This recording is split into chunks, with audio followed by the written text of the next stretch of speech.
নাম কি জোরে বলেন ইন্না আউওয়ালা বাইতি উযিআ লিন-নাস লাল্লাযী বিমাক্কাতা মুবারাকান ওয়া হুদা মুবারাকান ওয়া হুদাল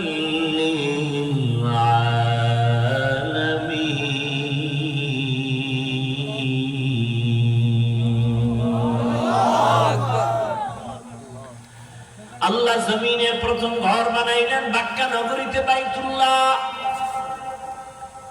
হেদায়েতের ঘর মানুষের কল্যাণের জন্য সেই বাইতুল্লাহ জিবরাইল আমিন ফেরেশতার মাধ্যমে আল্লাহ বাইতুল্লাহ প্রথম নির্মাণ করালেন আদম নবী দিয়া পুনর্নির্মাণ করালেন নূহ আলাইহিস সালাম আসেন তুফানে ওই বাইতুল্লাহ সহ পুরা জমিন সাফ হয়ে গেল আল্লাহ পাক রব্বুল আলামিন নূহ পয়গম্বরের 3 সন্তানের দ্বারা এই জমিনটাকে আবার আবাদ করলেন সাম হাম ইয়াফাস আবাদ করিয়া এই জমিনের মধ্যে আল্লাহ পাক রব্বুল আলামিন একজন নবী পাঠালেন নাম করা জলিল কদর পয়গম্বর ইব্রাহিম পয়গম্বর ইব্রাহিমের দ্বারা বিলীন হয়ে এই আপনাদের কি হেদায়েত কমপ্লিট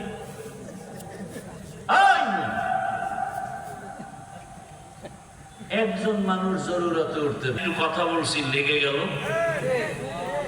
হ্যাঁ ও ওই রোগী হ্যাঁ চিন্তা করতে পারেন বয়ান তেমন বেশি রাত তো আর হয় না এটা কেমন বরকতি প্যান্ডেল যে বসার সাথে সাথে গুনাহ আবারও আসতে এই প্যান্ডেলের এত দাম এরকম একটা মজলিস আল্লাহ নিজে ফেরেশতা দিয়া আরশে আজিমে বর্তমানে মিলাইয়া আমাদের গুণগান গাইতেছেন আমরা কত ভালো বিরিখোর আল্লাহ প্রশংসা করতেছে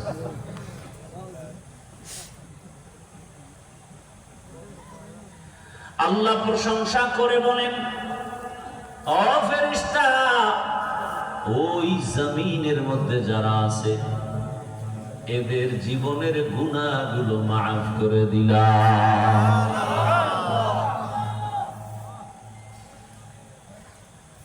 তো ইব্রাহিম আলাইহিস সালামের দ্বারা কাবা পুনর্নির্মাণ করা হলো সহযোগী কে ওই বাইতুল্লাহ বানালেন ইব্রাহিম আলাইহিস সালাম এমন সময় আছে মানুষগুলো মূর্তির পূজা করে যার ঘরে আছে বাবাও মূর্তি পূজা করে ওই দেশের বাহাদুর নমরুদ মূর্তি পূজা করে ইব্রাহিম আলাইহিস সালাম এর বিরুদ্ধে তাওহীদের বাণী নিয়ে দাঁড়ায় গেলেন আল্লাহর হুকুমে হিজরত করে ফিলিস্তিন চলে গেলেন আল্লাহর হুকুমে কাবা নির্মাণ করে হজের এলান দিলেন ওই বাইতুল্লাহ এক পর্যায়ে ইব্রাহিম নবী বিদায় ইসমাইলের বংশে ওই বাইতুল্লাহর পাশে মানুষের বসবাস হলো বাইতুল্লাহর ভিতরে পর্যন্ত মূর্তি টানায়া দিছে মুশরিকরা আল্লাহরে মানে ঠিক তবে এদের মাধ্যম হিসাবে আরো মূর্তিরে খোদা হিসাবে সহযোগী মানে শিরিকের মধ্যে যত মারাত্মক শিরিক হলো মূর্তির পূজা করা এটা মারাত্মক শিরক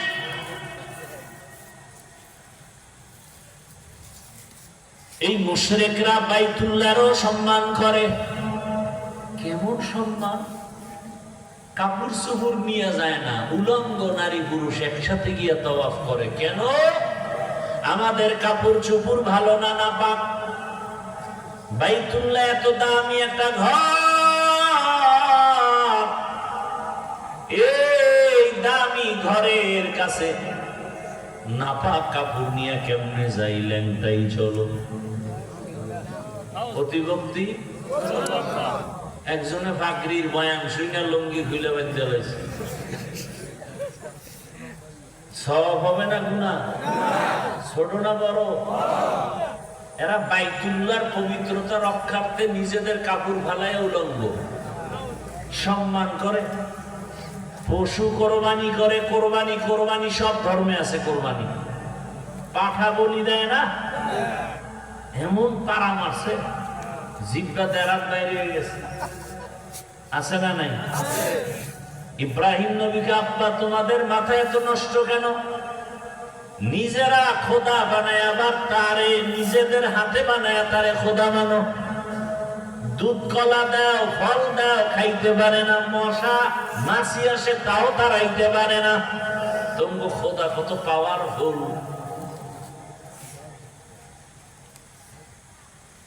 ওই মুশরিকরা পশু জবাই করে রক্তটা দেওয়ালে মাখে, বাইতুল্লাহর দেওয়ালে, আর মনে করে আমগো কোরবানি কবুল।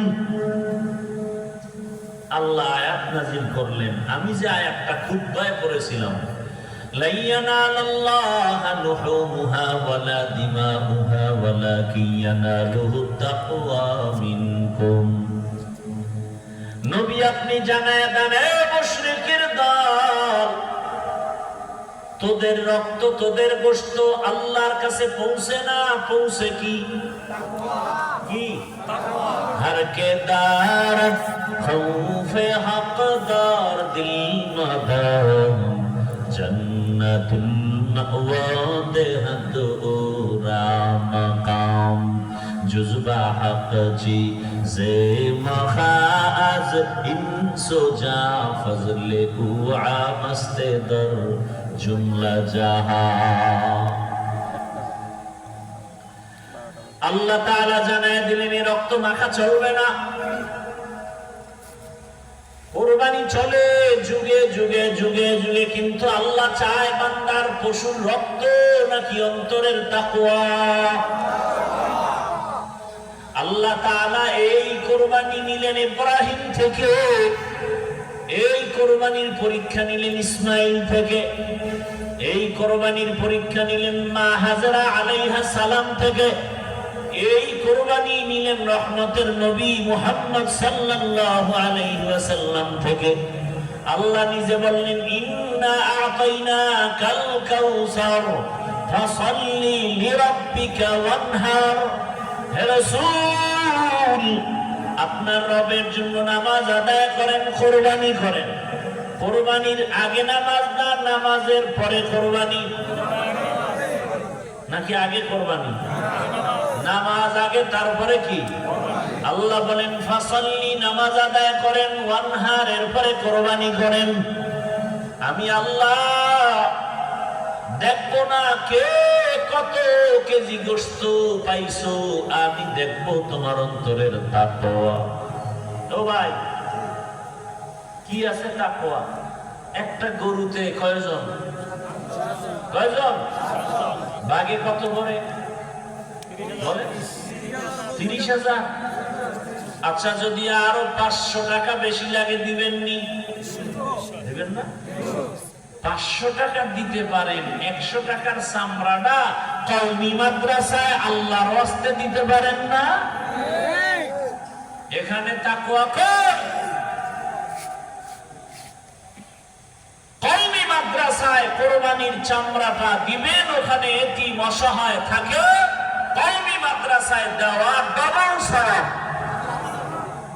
আসতে বলেন কেন? কাঁচা মনে করতেছেন না? কি আমার ইমান কাঁচা না আপনারটা কাঁচা? কি ভাবছেন? কি কওমি মাদ্রাসায় চামড়া দিবেন? কারণ পৃথিবীতে একটাই মাদ্রাসা, কওমি মাদ্রাসা, যেখানে সরকারের কোনো বরাদ্দ নাই, সব জনগণের হালাল ঘামের টাকায় চলে। পৃথিবীতে সেবামূলক যত সংস্থা আছে মানুষের সেবা করার শ্রেষ্ঠ সংস্থা তালিমে মাদ্রাসা। লক্ষ লক্ষ এতিম গরিবের বিনা টাকায় কিতাব দেয়, বই দেয়, জামা দেয়, কাপড় দেয়, খানা দেয়। হুজুরেরা বেতন পায় 5,000, 6 মাস বাকি। সেই মাদ্রাসার বিরুদ্ধে যারা কথা বলবে ওরা নিকৃষ্ট, অন্তর খারাপ ওয়ালা মানুষ।